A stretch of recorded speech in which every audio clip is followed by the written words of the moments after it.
Hi అండి. ఈరోజు వచ్చేసి నాగుల చవితి కదా, అందుకని ఇంట్లో పూజ చేస్తూ ఉన్నాము. మా ఆయన వచ్చేసి ఇంట్లో పూజ చేస్తున్నాడండి. నేను పీతాంబరేసి నీట్గా సామాన్లన్నీ క్లీన్ చేస్తూ ఉన్నాను. చూడండి, పీతాంబరితో క్లీన్ చేసేస్తే నీట్గా అవుతాయి సామాన్లు. కానీ చూడండి ఎంత నీట్గా ఉన్నాయి కదా. అంతలో నేను వచ్చేసి నైవేద్యానికి ప్రిపేర్ చేస్తూ ఉన్నాను. పచ్చి నువ్వులు, బెల్లం మిక్సీ పట్టేసి ముద్దలు చేస్తూ ఉన్నాను. చూడండి, ఫింగర్ ప్రింట్స్ పడేటట్టు కొంచెం చేయాలి. అలాగే నీట్గా అందులో బియ్యం ముందుగానే కడిగి నానేసి ఆరబెట్టాలండి. క్లాత్ మీద బాగా ఆరబెట్టినాక మిక్సీ పట్టేస్తే స్మూత్గా బ్లైండ్ చేయాలండి. దీంట్లోకి వచ్చేసి స్వీట్కి తగ్గట్టు బెల్లం వేసుకోవాలి. మనం ఎంత తినగలమో ఆ స్వీట్కి తగ్గట్టు వేసుకోవాలండి. మళ్ళీ స్మూత్గా బ్లైండ్ చేసేసి చూడాలి. చూస్తే అప్పుడే స్మూత్గా ఉందా లేదా అని చూసేస్తే చూడండి, చాలా స్మూత్గా ఉంది కదా. ఇప్పుడు వచ్చేసి ముద్దలు కట్టేసేయాలండి. ఇవి వచ్చేసి మనం ఫింగర్ ప్రింట్స్ పడేటట్టు కట్టాలండి. అలాగే కట్టాలి, మన వేలు ముద్రలు పడేటట్టు. చూడండి, నీట్గా రెడీ అయిపోయినాయి కదా. నైవేద్యం రెడీ అయిపోయిందండి. నువ్వులుండలు, బియ్యం పిండి, అందులోన ఇది వచ్చేసి సద్దలండి, మొలకలు, చలిబిడండి అది. ఇది వచ్చేసి పాయసం అండి, రవ్వ పాయసము, శనగబాయల పాయసము, వంకాయ, లెమన్ రైసు, అన్నం. నైవేద్యం రెడీ అయిపోయి మా ఆయనకి ఇచ్చేసానండి. మా ఆయన పూజ చేసేస్తూ ఉన్నాడు. ఇంట్లో శివుని ఫోటో ఉంది కదండి, ఇంట్లోనే పెట్టేసి ఒక నైవేద్యం పెట్టి బాగా నీట్గా ఇంట్లో పూజ చేసేస్తాము. అలాగే మళ్ళీ బయటకు వెళ్ళినప్పుడు కానీ తీసుకెళ్తామండి నైవేద్యము.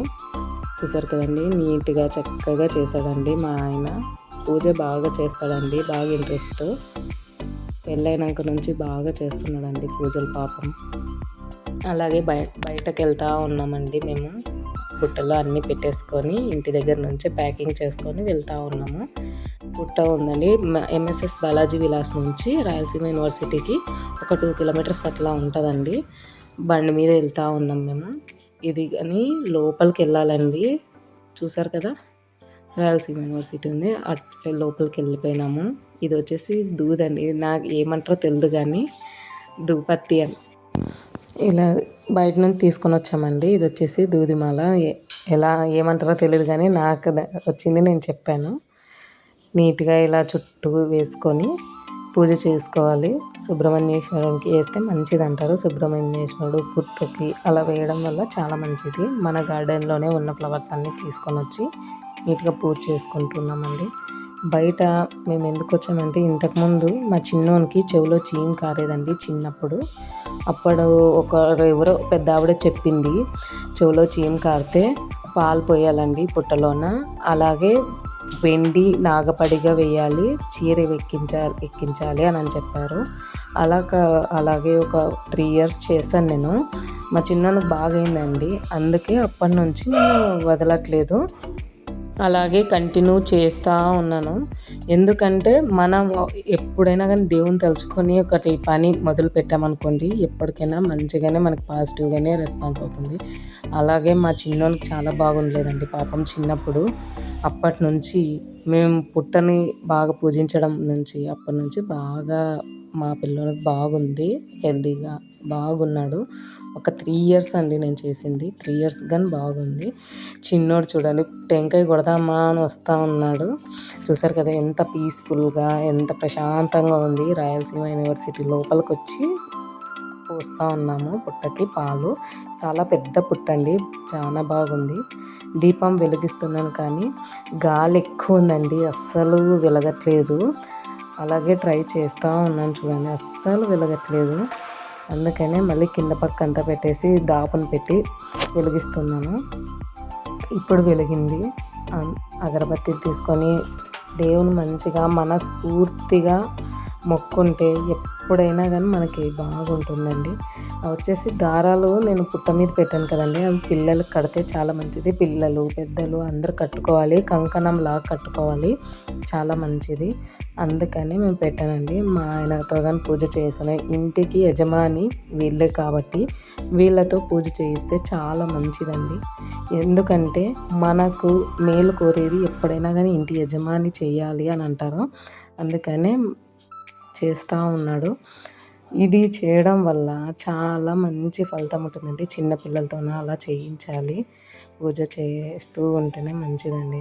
దీనికి వచ్చేసి నైవేద్యము, పాయసము, వంకాయి, ఇవి వచ్చేసి సద్దలండి, మొలక కట్టుకోవాలి, పులిహోర, అన్నం, నువ్వులుండలు, చలివిడి, ఇవన్నీ నైవేద్యం పెట్టాలండి ఎప్పుడైనా కానీ. ఇలాగే టెంకాయ కొట్టి పక్కన పెట్టుకున్నాడు కదా, ఈయన పాలు పోస్తున్నారు చూడండి. ఇప్పుడు టెంకాయ కొట్టిన చిప్పలోకి కొంచెం బెల్లం పెట్టుకొని పాలు పోయాలండి. ఈరోజు పాలు పోయడం వల్ల చాలా మంచిదండి. ఈరోజు రేపు 2 రోజులు చేస్తారండి. ఇక్కడ కర్నూలు అయితే 2 days చేస్తాడండి. ఈరోజు మామూలుగా చేసేస్తారు, రేపు వచ్చేసి స్వీట్ చేస్తారు. ఉపవాసం ఉండి చేస్తారండి ఈరోజు. రేపు మామూలుగా స్వీట్ చేస్తారు, అంటే ఒకరోజు ఉపవాసము, ఒకరోజు స్వీట్ చేస్తారండి కర్నూలు సైడ్ అంతా.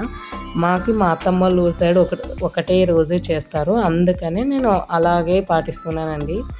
ఒక్కొక్కరు ఒక్కొక్కటి చేసేది కాదు కదా, ఇంట్లో పెద్దవాళ్ళు ఎలా చేస్తారో అలాగే కంటిన్యూ చేయాలండి. చూసారు కదండి, బాగా అయిపోయింది మాది పూజ. ఎప్పుడైనా కానండి ఏదన్నా ఒక మొక్కున్నాం అనుకోండి, అది నెరవేరాక కంటిన్యూ చేస్తూనే ఉన్నామండి. మా చిన్నోనికి అలాగే మొక్క అయిన దానికి బాగా అయింటే కంటిన్యూ చేస్తూ ఉన్నాము. ఎప్పుడు కానీ మనం దేవుని పూజిస్తే మనస్ఫూర్తిగా మనకంటూ ఏది చెడు మంచిగానే పాజిటివ్గానే చేస్తాడు. అందుకని మేము ఎప్పుడు ఇలాగే చేస్తూ ఉంటాము. చూడండి ఎంత బాగుంది కదా, అస్సలు పుట్ట చాలా పెద్ద పుట్ట అండి, చాలా బాగుంది. ఇంకా ఆయన వచ్చేసి ఇంకా పాలన్నీ దండి ఉంటే లోపల పుట్టలోకి పోసేస్తున్నాడండి బాటిల్తోన. అలాగే మొక్కొని బాగా దేవుని ఆశీస్సులు తీసుకొని వెళ్తూ ఉన్నామండి.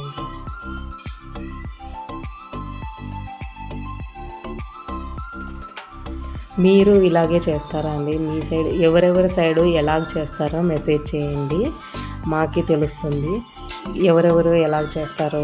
అంటే ఒక్కొక్కరు ఒక్కొక్క విధానం పాటిస్తారు కదా. ఏమన్నా నేను తప్పు చేస్తుంటే కొంచెం ఆటుపోట్లు ఉంటే చెప్పండి, నాకు తెలియనివి ఏమన్నా ఉంటే నేను నేర్చుకుంటాను.